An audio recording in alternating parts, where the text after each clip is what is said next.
Hi, I'm Chris. Uh, for starts to begin with, I need to tell you that I do not represent the program or the fellowship of Alcoholics Anonymous or Narcotics Anonymous. I'm just one addict alcoholic telling his story. I'm just a member of Alcoholics Anonymous and Narcotics Anonymous, recovering addict and alcoholic, and this is my story. A lot has changed since I recorded the previous videos, and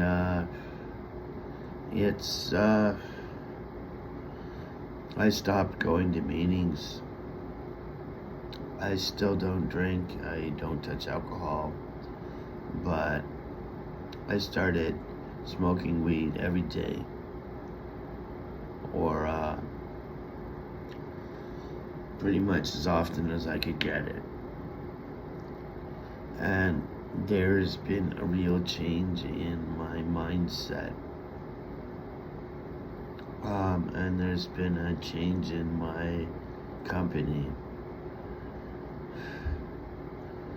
There's been a change in my whole attitude about marijuana. Well, I think that if you want to do drugs, you're gonna get high and no one's gonna stop you. If you want to smoke weed, you're gonna smoke weed, and no matter what anyone tells you, you're not gonna stop if that's really what you want to do. The way to quit smoking weed is to stop wanting to smoke weed. That's really the only way to stop smoking weed. If you sincerely want to stop smoking weed, I think you can. But the trick is, if you still want to smoke weed, you're not going to be able to quit unless you want to. I just talked to my sponsor on the phone, and he says I can keep calling him when I'm not high, but he's going to keep giving me the message that he thinks I should stop getting high. But that's not the message I'm getting around here. The message I'm getting around here is I'm surrounded by people who smoke it every day and have no intention to stop smoking it, and they think it helps them. So, like, I started thinking of weed as what makes me feel better. When I feel unwell, I think, oh, it's because I haven't gotten high yet. Then when I feel better, when I get high, I think I feel better, right? And that just keeps me addicted.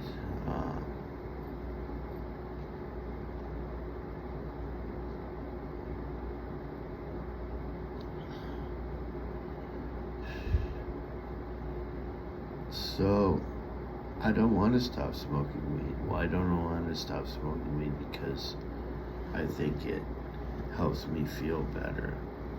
Back when I used to not smoke weed, I blamed all my problems on weed, and I thought weed was the cause of my problems, not the solutions to my problems.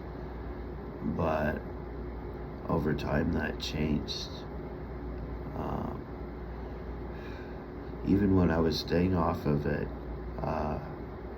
there was always people around who I lived with who were still smoking it every day and had no intention of quitting it. But I was talking to different people back then, and I was getting a different message from somewhere else, and there was somewhere else to get that message from. So I'm at the point where I think I've actually left the program, and I thought I had left the program, But when you think you've dropped out of the program,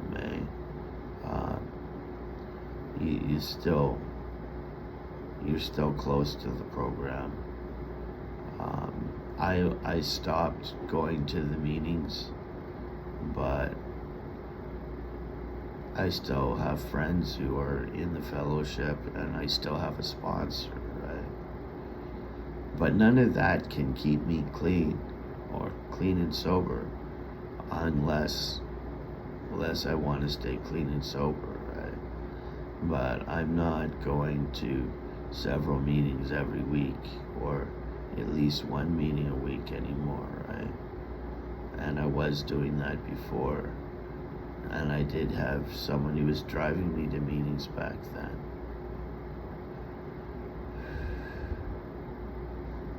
But okay, that's basically the message I wanted to give here today, because I had done quite a few video logs before on this topic, and I just wanted to document the change. And hopefully we can go forward from here. Thanks for coming out and listening.